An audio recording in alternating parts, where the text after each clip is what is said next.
Good morning and welcome to this webinar brought to you by Channel Pro in association with Solarwinds. I'm Jane McCallion and I have here with me today two great guests to discuss the topics of data protection and risk management.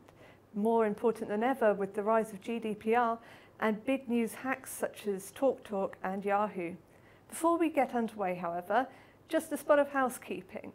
There will be an opportunity for our guests to answer some of your questions, so please do submit them via the interactive box. Also, there will be a poll towards the end of the broadcast. If you could fill that in, it will give us the opportunity to listen to your feedback and create even better webcasts going forward. Now, without further ado, I'd like to introduce my first guest, Bola Roteby from Creative Intellect UK. Hello, Jane. Hi, Bola. Lovely to have you with us today. Thank you for inviting me. So my first question would be, when it comes to SMBs, what are the most important points of discussion that they're having at the moment? Well, for SMBs, obviously, a lot of it is around, sort of costs, how much things are around skill sets as well. But also, especially as opportunities to access new technologies such as cloud, mobile, all those kinds. But at the same time, what are their, sort of regulatory, accountability? What are their, sort of liabilities and all this kind of stuff, and access to skills, and sort of making sure that they are up to date and that have as sort of flexible access as well. So that's that's something that for a lot of SMBs, in terms of having the kind of the deep resources that maybe some of the larger enterprises have, want to maximise and still optimise what they've got, but at the same time making it cost effective. So I think for a lot of SMBs, certainly when we think about sort of the digital economy and the digital transformations that are going on, they want to make sure that they've got access to the right providers, access to the right, ensure that they are compliant, access to ensure that they've got the right skill sets and the right resources, but at affordability. And how does this conversation differ from, say, a couple of years ago? Well, I think, to be honest with you, a couple of years ago, obviously, if you think about where we are today, in terms of the sort of the landscape, in terms of sort of the technologies that are open to sort of organisations, the digital sort of leveraging digital technologies, in mobile, cloud. If we think about all of those kind of good things that people want to what they sort of user experience, they want to leverage the market. They have a client base that's much more sort of, I said, have greater expectations, require more capabilities, and they've also got a sort of an expanding and varied workforce. I think in terms of when it comes to things that they have to think about today, is that a lot of it is really how do they incorporate kind of like cloud-based capabilities, and in terms of hybrid environments, because bear in mind that they'll still have sort of a lot of on-premise capabilities. The other aspect is security, because that's another, now that everything is being digitised, and that opens up a lot of opportunities and capabilities and a lot of automation, but it also, sort of creates a threat. The threat landscape now is much sort of broader, and so there's a lot of, and it's more complex and much more sophisticated. So for a lot of SMBs, that having that kind of like sort of technical capability and know-how, the resources in-house is possibly a little bit more challenging. And then we've got new regulations coming along as well, and one of those regulations is sort of like, as we've talked about, it's talked about a lot, is something like GDPR, which is the General Data Protection Regulation, which is going to affect sort of all organisations that deal with EU citizens' data. So, and that is something that is actually has a it's a regulation that has a lot more bite, and it's something that's going to certainly be something that's going to be very important for for everyone, not just SMBs, but large organisations, but particularly SMBs, to make sure that they have a very good handle on it, because the regulators, they aren't going to sort of not fine you just because you haven't been able to kind of comply and put your house in order. And I think that's going to be really important for SMBs. Sure. It is an extra layer of complexity, absolutely, that's coming up, that they're going to have to rise to this challenge. One of the things they might want is perhaps a little bit extra resource. If you are a person in charge of IT within an organisation, how can you put to, say, the board or senior management a request for extra money? And what are the key arguments? Always a challenge, actually. Can I have some more money? Please. I think, to be honest with you, I think it's going to be, I think the severity of, sort of the broad reach of GDPR and the severity of the consequences is certainly going to be something that the board is going to have to sit up and listen to. Not just in terms of, it's multifaceted, that severity is, but we now know that, brand loyalty, the brand is easily, sort of attacked.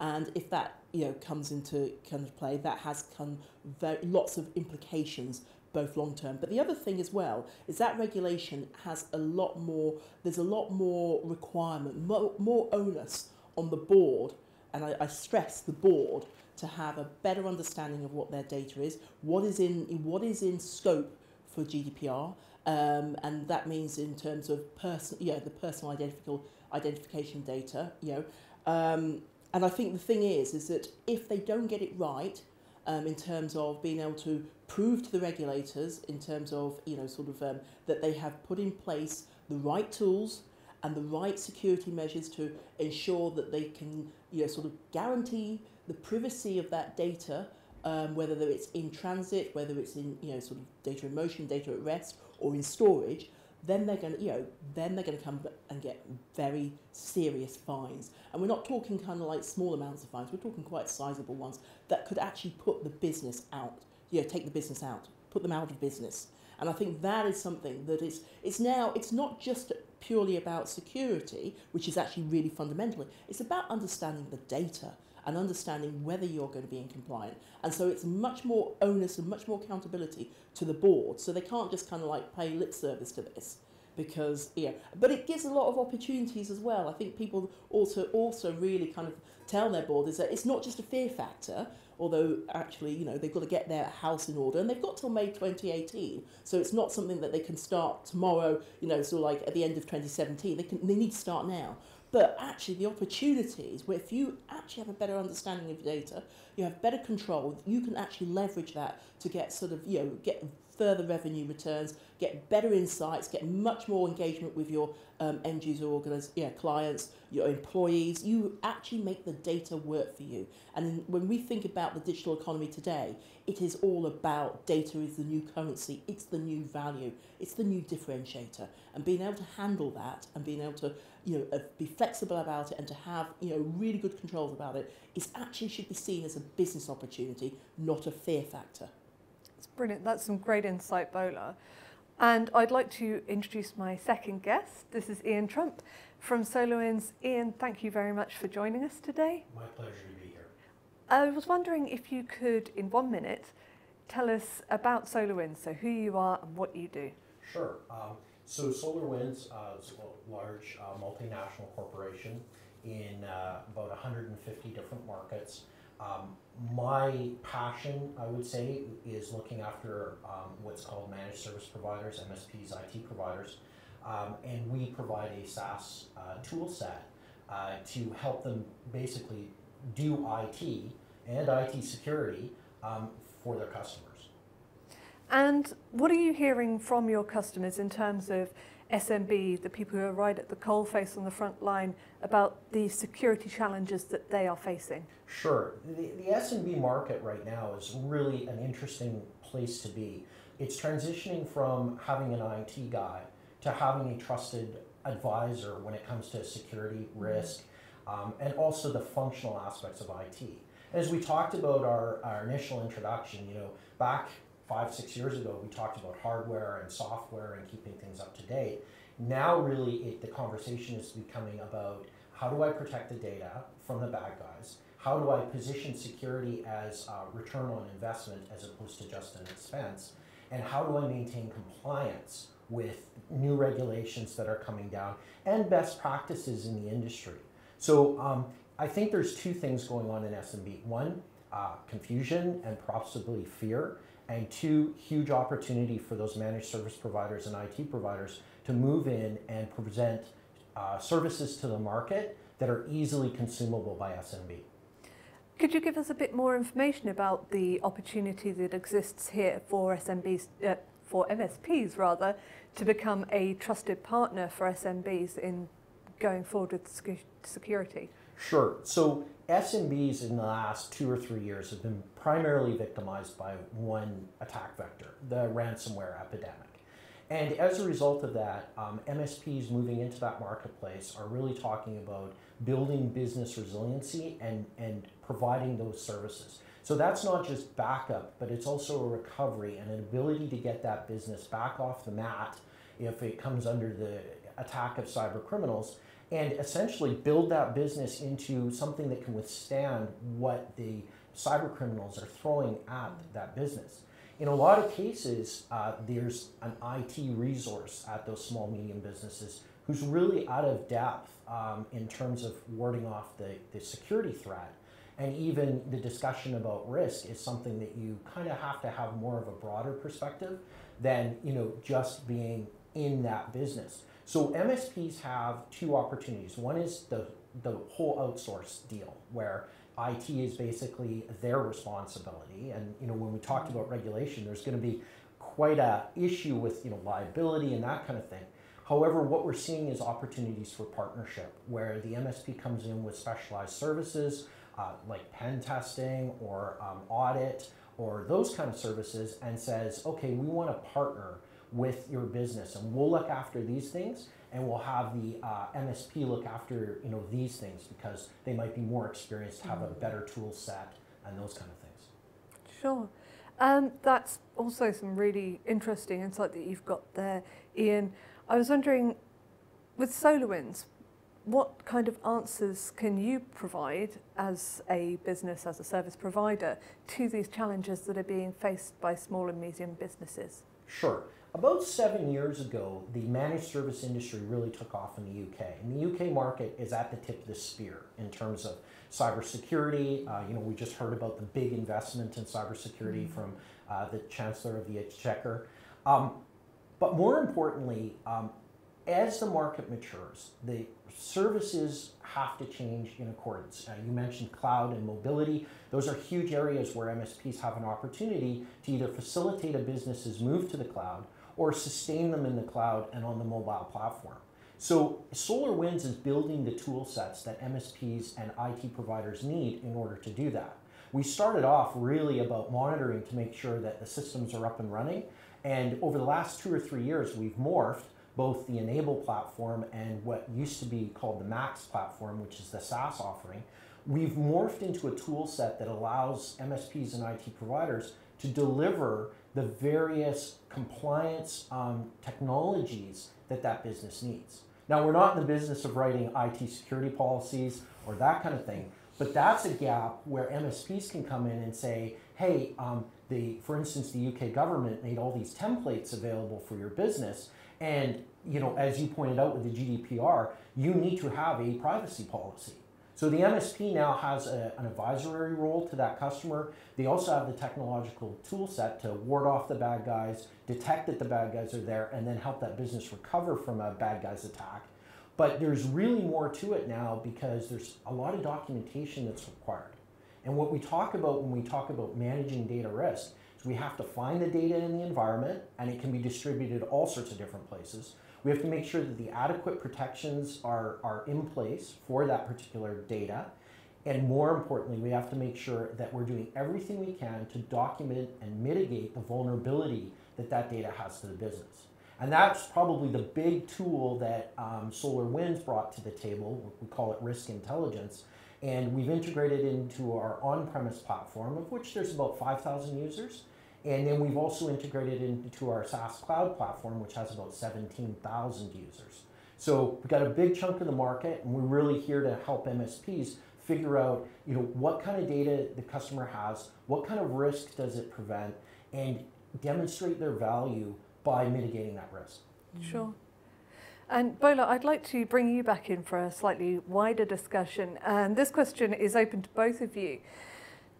There is a mantra within the security industry that you cannot protect against intrusions. You know, that there's going to be a data breach. You can't protect 100%. You can only prepare for the inevitable and be ready to mitigate that and deal with it as quickly as possible.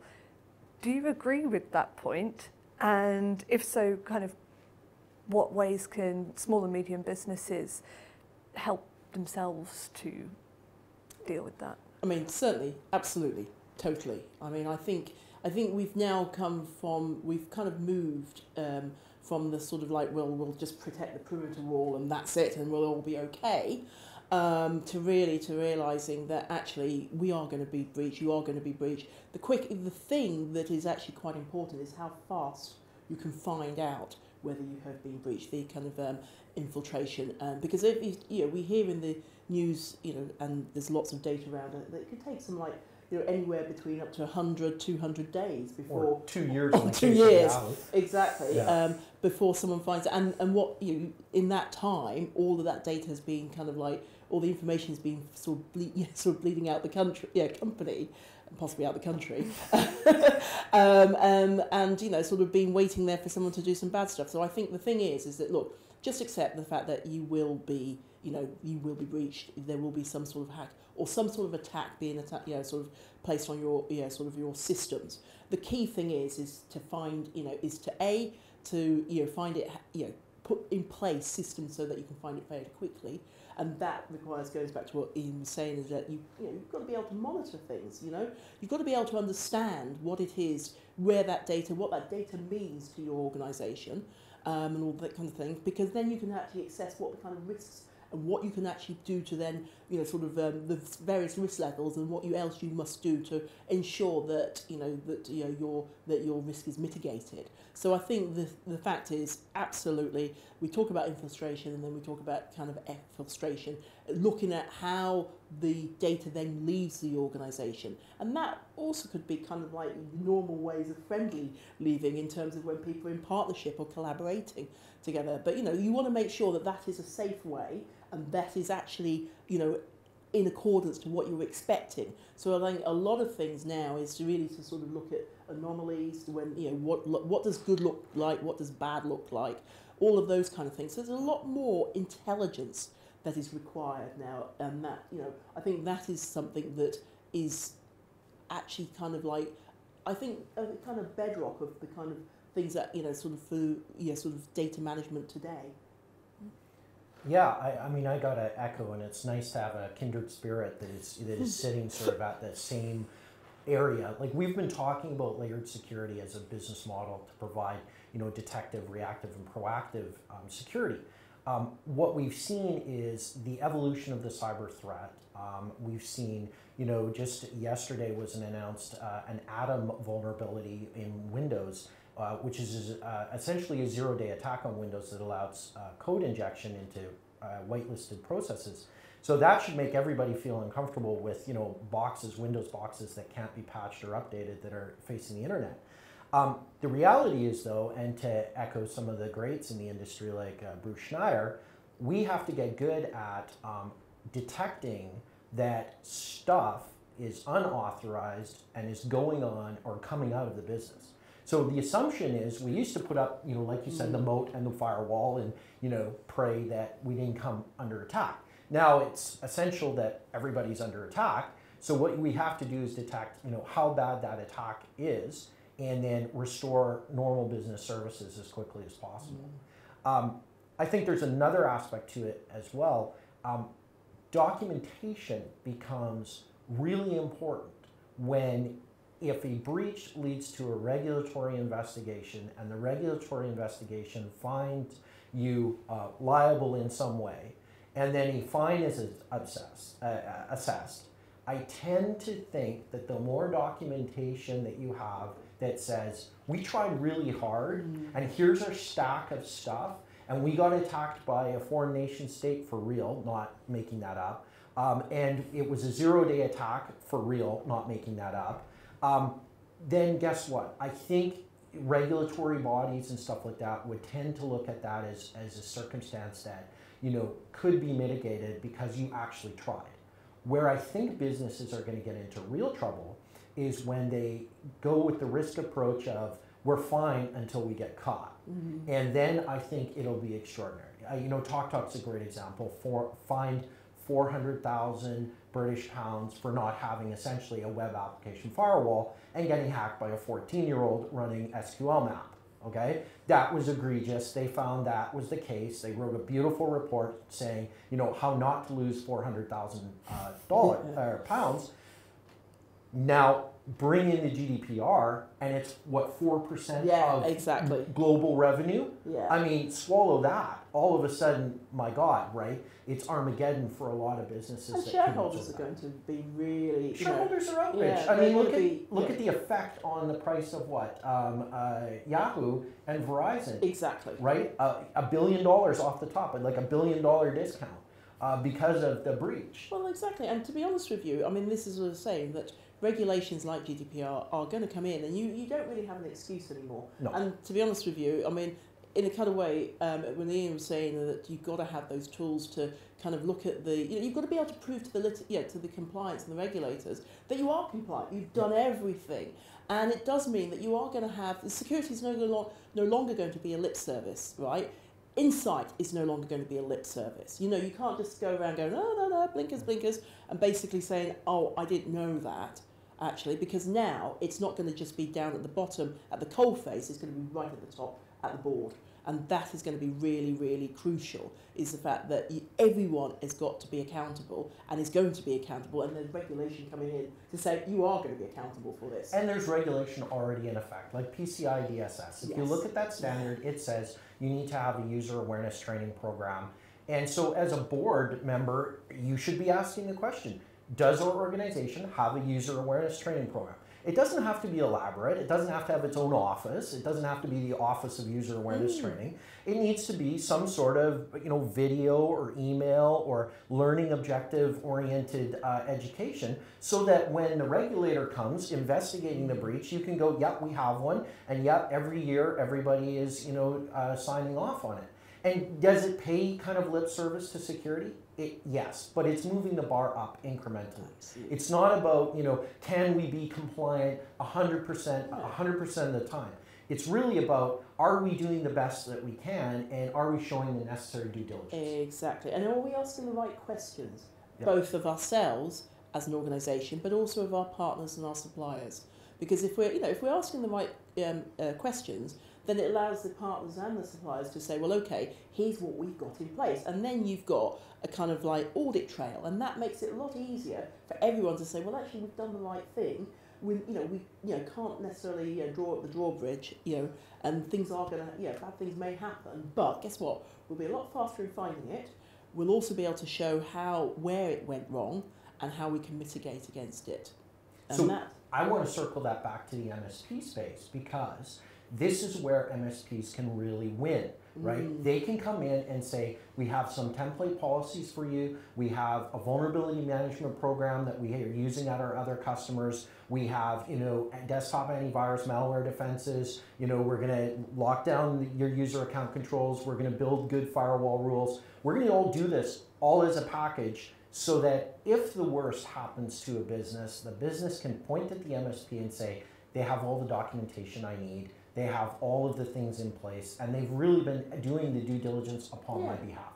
Now, because MSPs are going to be providing this service, and many of them are right now and moving forward, they have to charge accordingly, right? Yeah, and so the business has to make a decision, do I build this capability in-house, or do I look at the MSPs who can use their tools to provide efficiencies and perhaps have more expertise than the business that's just trying to build security, and they have to make that decision for them. But I think it's good times for MSPs. Well, I said there's a lot of opportunities for MSPs and for business as well, because, and it also, as I said, it goes back to the thing I said at the beginning, which is really about having a better understanding of what your data is. And I think that will actually also help you determine what the best MSPs, as also will give a clear idea to those MSPs as to what services that will really, you know, sort of do well for your business or actually meet your needs. And I think that kind of collaborative partnership is certainly what we're sort of looking to go into, and has to be if you're going to play well in the digital economy. Sure. And both of you kind of touched on the financial cost or potential financial cost to businesses if there is a data breach. The other side of this is reputational cost. Is there any way of quantifying this? when you're thinking about it, or even in financial terms, if you like, thinking about lost business or anything that kind of way, or the problems that you're going to have building up business, again, is it quantifiable? Oh, that's a really tricky one, actually. It is a tricky I think we only have to really look at sort of the examples we see on the, in the news today in terms of whether, what the kind of like fallout can be. The financial, fines aside, because the fallout could be no business. So that is kind of game over. Right, and I think that's the threat in the small, medium business. Yeah. They don't have the deep pockets. Some of them are working on 3 to 4% margin and are struggling to meet payroll. A data breach or even a ransomware episode that takes them offline for 2 weeks or a week to recover could be a catastrophic event, could be a business-ending event. And even if the fine isn't as big as that, it's going to be reputational, because that means your clients are just basically saying, well, hold on just a minute, you didn't do everything, we didn't see that you did everything. I mean, to mitigate that risk, why would I go with you again? I'm going to go with somebody else who can demonstrate that. Once again, game over. So the reputational thing, it's hard to put a solid number on it, but I think pretty much anyone looking at today's news, okay, they've been big businesses that have been able to kind of like swallow that, but even they suffered. And for a small SMB, I don't think they've got the room to manoeuvre. So let's look at one of the largest consumer frauds that has ever been perpetrated that's attributable to software, Volkswagen. Mm-hmm. What has happened to their brand as a result of writing what I guess the EPA in the United States, the Environmental Protection Agency, considers malicious code to bypass their environmental testing. Now, they decided to test the waters of the EPA in the United States, and the EPA now, based on the fines and capability that they have in the United States, is determining whether or not that company lives or dies. Mm-hmm. They have the ability to assess a fine that's in excess of what the actual company is worth. So if that doesn't send shivers down your shoulder and a reinvestment in perhaps your QA department and maybe a little bit of ethical orientation in terms of the company, I don't know what can, right? Yeah. So, and this brings me to the point where MSPs and small, medium businesses are going to embrace, if they haven't already, the Internet of Things. That's a huge opportunity space, right? Yes. But it could be the third rail of the subway if you don't make, careful decisions with regards to strategy and detective controls, and to make sure that these things aren't participating in a giant worldwide botnet that's trying to bring down the infrastructure of a major DNS provider. So this is the world we live in now. The GDPR, in a way, is a wake-up call. Yeah, it's a catching up. It's a catching up. Yeah. And, we're going to see GDPR 2.0 because at some point, somebody's going to be asking the questions of, maybe it might be a good idea to have some security controls in front of these IoT devices. To be able to... And the thing is, but, obviously we've talked about a lot of responsibility and accountability, and I'd still go back to the point is that, one has to look at it as a possibility of opportunity. And it does actually broaden the kind of, the opportunities and the potential. And I think companies should look at it from that perspective for doing the right thing and actually taking this, being serious about it. Because actually, if you are in a position where you have a much better handle on the data that you're dealing with, and you understand what the regulation, what's in scope and what's out of scope, you can monitor and you can sort of reduce and mitigate your risks, and you have the right tools both for MSPs and for SMBs. That is, we're talking about an opportunity to make more money, to actually reach out to more audiences and to really, really take advantage of what the digital economy actually really does, what it means. So it's, yes, on one hand, you've got to do some, this is, nothing's a silver bullet and there's no short corners. Simple as that.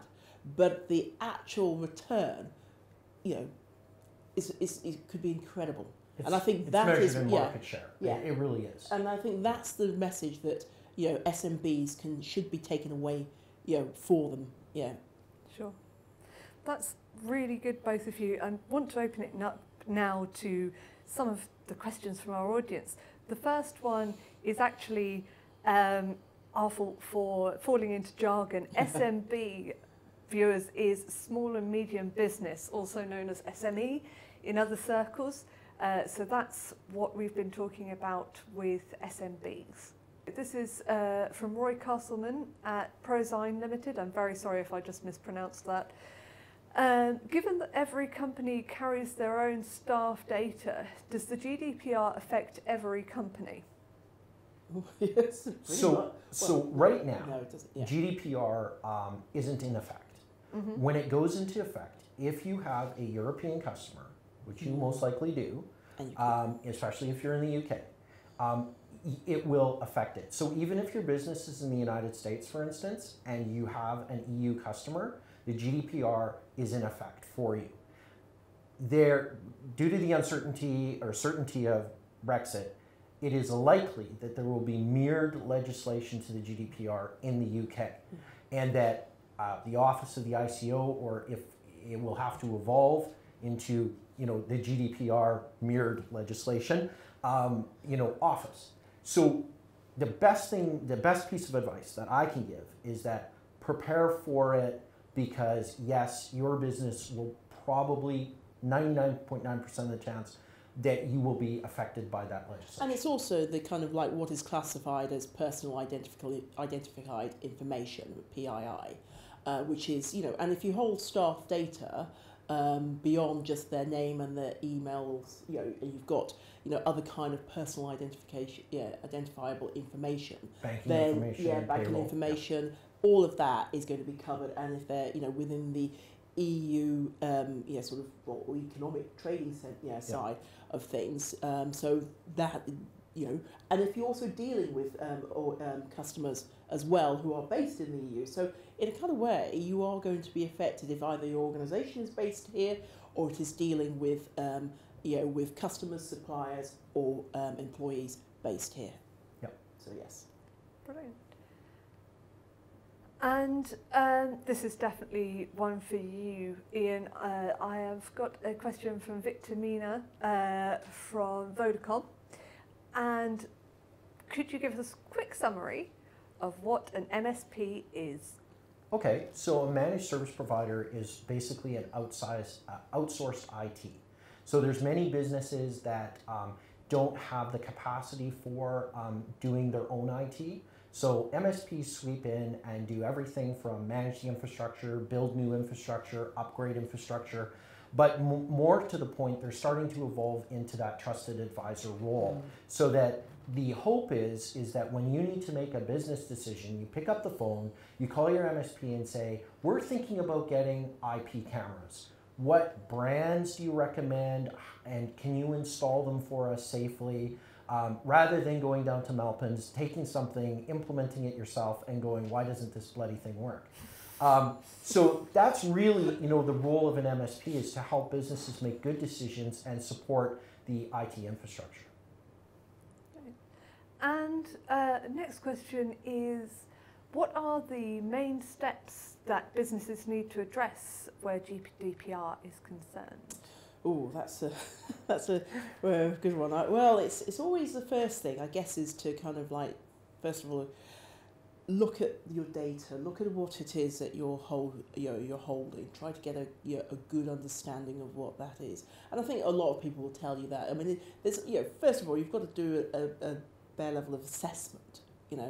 Look at the kind of things that the sort of tools that you might then need to kind of ensure that that you are able to not just only monitor it, but you're able to secure. You're able to kind of like have the tools in place to find the look after data or manage data as it is in transit, in storage, or in rest.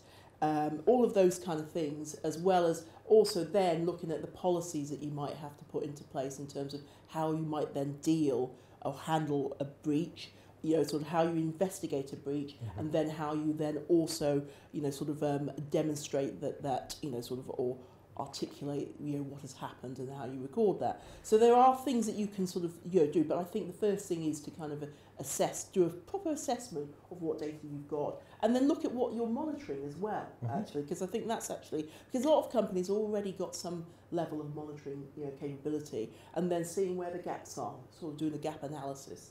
Would you agree, Ian? Yeah, I think there's definitely, I think it starts with what kind of data do I have, what type of processing am I doing, and what safeguards do I have for that data. It then evolves into, and I think the legislation itself says reasonable defenses or reasonable cyber security activity. That's important because what might be reasonable to you may not be reasonable to me. So we're at the point now where, and this is where I kind of see it going in the UK, which is really exciting, is take the Cybersecurity Essentials program and consider that the base level of due diligence required for a business. And I think that falls out of that, you get some GDPR technological compliances. Doesn't replace the need for a privacy policy, doesn't replace the need for user awareness training, which should be part of your due diligence as an organization. But what I love is that, at the UK at least, they've laid out a course for businesses. They've been very clear on the effectiveness of Cybersecurity Essentials, that program. GCHQ released a report that says it mitigates like 80% of, or 60 to 80% of the common breaches that occur in business. You have to ask yourself, how long does that Security Essentials take before it becomes the due diligence test, right?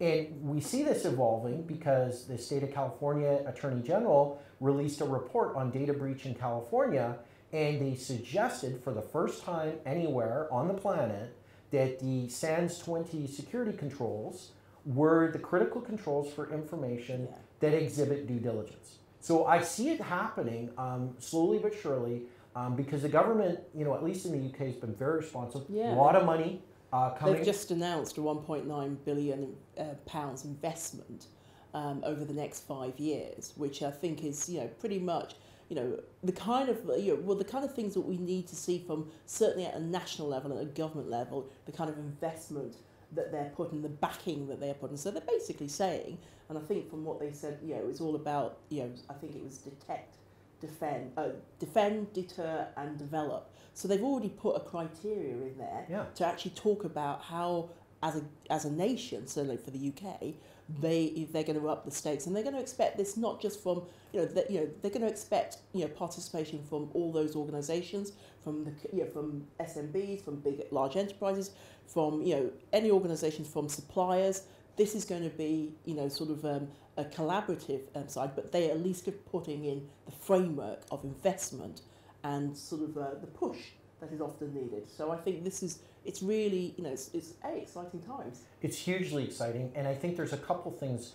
First of all, it's a challenge to businesses because the UK government has made continuous investment in cybersecurity. Some would argue, maybe it wasn't in the right spots. Some would argue that maybe, it wasn't as accessible as it should be. However, they've made money available. They gave us Cybersecurity Essentials.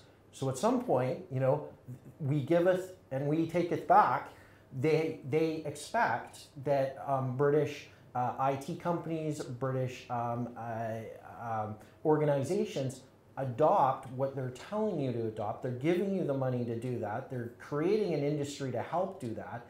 At some point, if you're not doing that, I think it becomes a very uncomfortable conversation 3 or 4 years from now. Well, totally. And the other thing is if anything, if the UK government, and one thing that Philip Hammond did actually say when he made the announcement is that, look, this is something that the government actually believes that this is really fundamental for the future of the country, and so they see it as an opportunity. They see it as a very big opportunity in terms of skill sets, in terms of sort of investment. So actually, to be honest with you, if they've got the backing, then I think this is something that everybody else, as a business and organisation, should really see it as an opportunity. The ROI is huge on this. It's a $1.9 billion investment, but last year the report said we lost £18 billion to cybercrime. Yeah. So if we can even cut that in half with a $2 billion investment, that's profitability, that's GDP growth. That is good times for the UK economy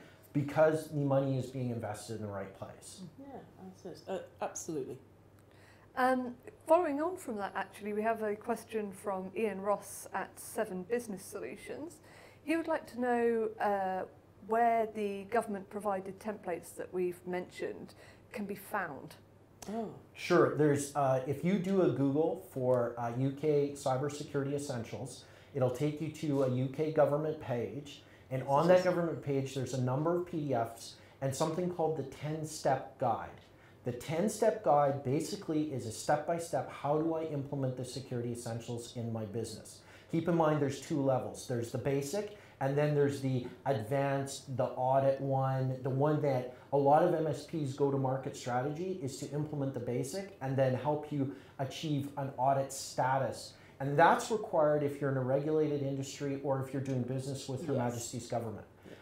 Because Her Majesty's government wants to make sure that the IT supply chain is got integrity, and that Her Majesty's government doesn't get breached as a result of a partner, right? Like we saw with the Target breach, right? Like HVAC vendor, not cool.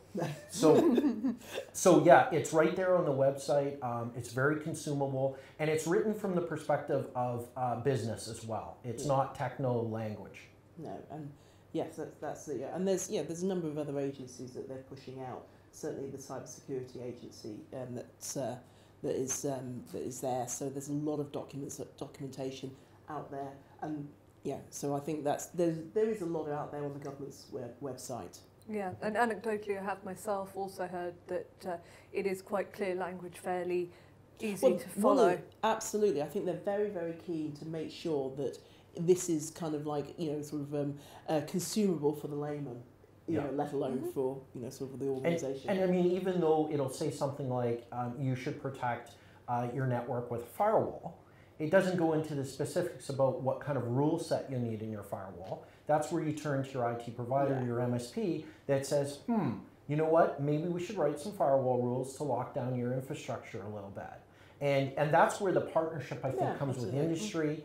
Is the MSPs will be very comfortable, or the IT providers will be very comfortable creating a firewall rule package that's custom tailored to your business needs. Yeah, absolutely. And I think all of this is saying a kind of a new sort of set of relationships and contracts within the supply chain, right across the supply chain. And I think that's actually that's really important, because I think everybody then has to, there's a certain set of uniformity that is going to be happening. So I think this is something that sort of MSPs, suppliers, tool providers are all going to have to get on board and, sort of be very, clear in terms of ensuring that everybody, there's an end-to-end story around all of this and end-to-end understanding. Sure. And we have a question from Jenny Sinclair at the RSPB. She would like to know whether the liability on an organisation, whether the liability is purely on the organisation if there is a breach, or if the organisation has put in place the appropriate documentation and procedures. Would a staff member be personally liable if they caused the breach? That's a really interesting question. So because it's untested in law as of yet, I'm going to say that it's the unknown. But here's 2 things that really work. One is you can get insurance for cyber breach, okay? So that if your organization is breached, there is some funds available through an insurance mechanism to mitigate that breach, possibly pay your fine if it's not egregious and stuff like that. The best advice would be is to exercise that due diligence, have that user awareness training.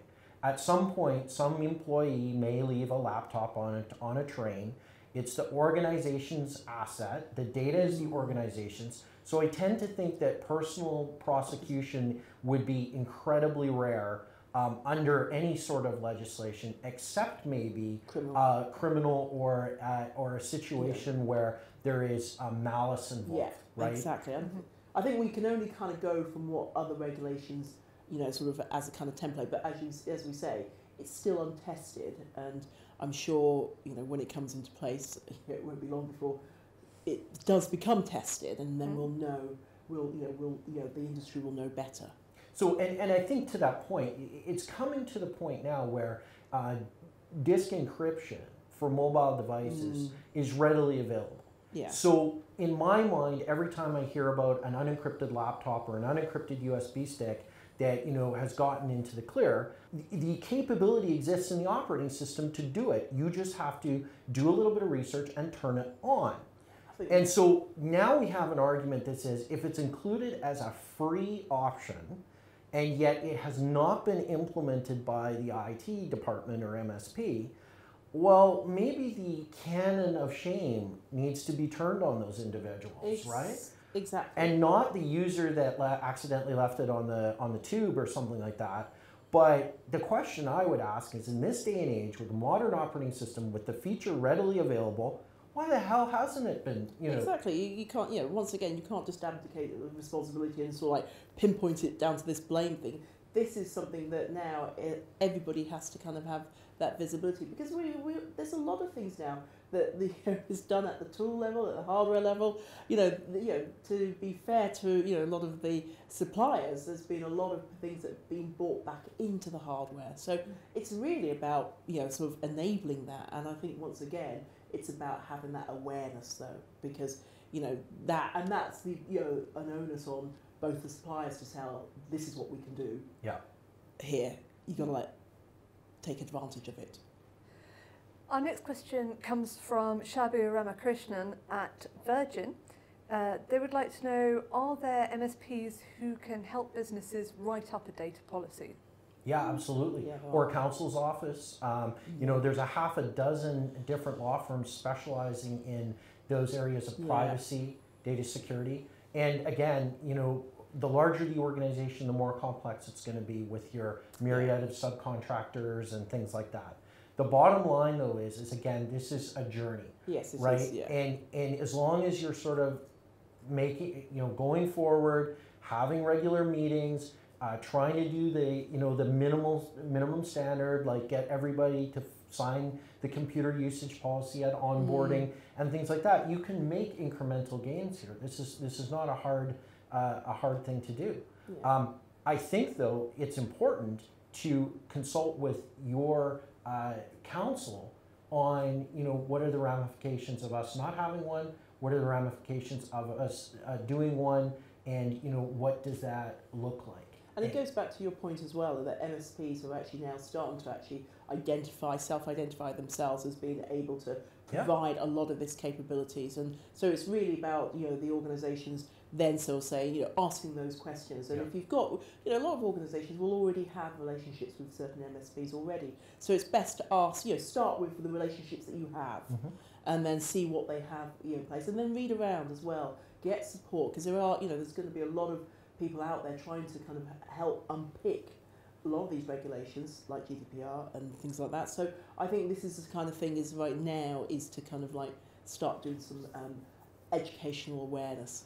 Yeah, and don't plunge in immediately and say, okay, I've downloaded this privacy policy from the internet and I'm going to make everybody sign it. That's not the way to go, right? No. Reach out to a trusted advisor, a counsel, or an MSP that specializes in that area and say, we need a policy bundle, and the 400 or 3,000 quid, depending on the size of your organization that you're going to spend, if it helps you reduce a fine for a breach or something like that, it's money well spent. Exactly. Our next question comes from Gert de Jong. I am so sorry if I just mispronounced that. At Electronic Automatisering. I'm very sorry because that's slightly cut off as well, so many sorries to you. They would like to know if we can get more information about your scanning solution and pricing. Ian. Sure. So you can contact our Solarwinds MSP folks. I think it's sales at Solarwinds MSP. We typically, when it comes to pricing, a lot of it has to do with the size of the organization and what specifically you're looking for. So a salesy person is probably the better place to take that. What we're essentially doing, sounds pretty straightforward, but we're looking at your endpoint. We're trying to identify that PII data or that credit card data on that particular system. and then we'll look at what vulnerabilities that system has, basically the patch state. You take the vulnerabilities that that system has and the type of data that's on that endpoint, and you calculate the extraordinary fine that you're going to face. So it's pretty straightforward. When we ran it internally on one HR machine, we found $2 million of liability. And the reason was SQL dumps of the payroll system that were there, so it had all the employees' information, date of birth and stuff like that, sitting on a workstation where it's not as protected as it should be, as opposed to on a server with your ACLs and your security. So it happens to everyone. Yeah. What's really cool about that is that was an oh my god moment, and out of that came user awareness, right? Nobody swung a hammer, nobody's going to jail because we weren't breached. We were trying to figure out what breach would look like. Exactly. Right? Yeah. And so this is a great opportunity where you can pretend that the organization has come under cyber attack and that the bad guys got onto an endpoint, and look at it and go, oh, well, maybe if we moved that data somewhere else or had a compensating control in place, we would be able to mitigate that risk. Absolutely. That's what it's all about. It's allowing greater scrutiny inside of the systems within the organisation. I know it's kind of surprising that you would think most organisations understand all their systems and all the data that they hold, but as even small businesses, Sure. as they grow and expand, sometimes things get things get more opaque, and so it's often very easy for people to forget where and what things they have on various systems. So this is actually a really good exercise to do a much more sort of investigative, scrutinise what you've got, and you get a better idea of what data you're holding. And this is what I said at the very beginning. It is really about getting a very clear understanding of what it is that you are, what data you've got, what operations you're doing on it, what data you're bringing into the organisation, because that's the other thing. We haven't really sort of talked about that, because it's not just data that's generated by the organisation, but data that is actually being acquired through all sorts, whether through social media or all sorts of connections and connectivity. And we talked about Internet of Things as well. So that's also going to be kind of like, new data coming in. So I think this is the kind of thing that's really important, is to kind of have that, that opportunity for scrutiny. And I think as you get to understand more about the data flow within your organisation, I think you'll get to understand where you'll have a much clearer insight into where the risks may be. That's huge, because what you're doing is, if you're doing a scan monthly and over time you see the same workstation have the same problem, you don't have a data security problem. You have a process problem, right? Or you have a policies and procedures problem. So this is where it all comes together in a really neat package, because you can say, as the IT manager or the IT department, listen, I don't want to use a club here, but I'm telling you guys in payroll, you need to change this one process, because every month you're exposing the organization to a bunch of risks. You're not being mean about it. You've got the facts on your side. And so what, the IT department and the IT security guys always suffer from is a little bit of, how do we say, politeness.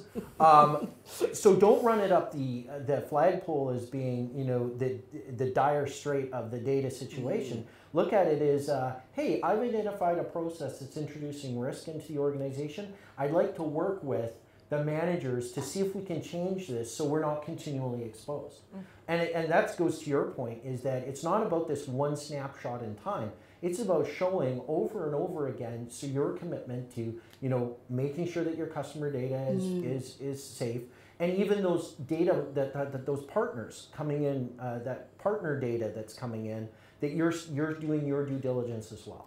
Yeah, I think, and it becomes, it goes to all aspects of the organisation, right through to the, sort of guys who are sort of building the new applications. I think people have got to realise that this is no longer about the siloed, sort of interactions. This is actually touching on everything, over all the processes. So from the architects who are sort of thinking about, who are managing the systems, who have to understand, sort of how to, sort of bring the different systems together, right through to the people who are, the developers who are developing. What kind of data are they using in their applications? Do they need to, Sure. So I think this is the kind of thing, is that it's no longer, oh, this silo does this. This is actually really about breaking down and having people, breaking down the silos and having people having the right sort of information, so that it's from the ground upwards as well. Sure. And we have one final question, which is, with businesses busying themselves preparing for GDPR in time for 2018, do we need to take another look at time-consuming and expensive overhaul of our data policies once we exit the European Union? Ooh. Yeah. Yes. I think it goes back to what we said earlier. Despite physical borders, despite visas, and despite, you know, the government not wanting you to work in a country without having the actual work visa associated with it, we're a global economy, especially the internet. Absolutely. And so what we do can affect the person downstream. We all saw the problem with this giant denial of service attack from these Internet of Things, specifically IP cameras and DVRs, right? Well, that was anonymous people attacking a specific targeted vector by the use of their systems by a third party, right? So there is no law or border or boundary that's going to mitigate that risk. What it is the MSPs and the IT providers making sure that they're bloody changing the default passwords on these devices so that they can't be used to attack other people. So really when it comes down to the fundamental thing of what we need to do is we just need to get behind the idea of making the internet a better place for everyone to live and work, and by contributing in a meaningful way, and that means securing the customer's data and the customer's infrastructure so it can't be used by the bad guys.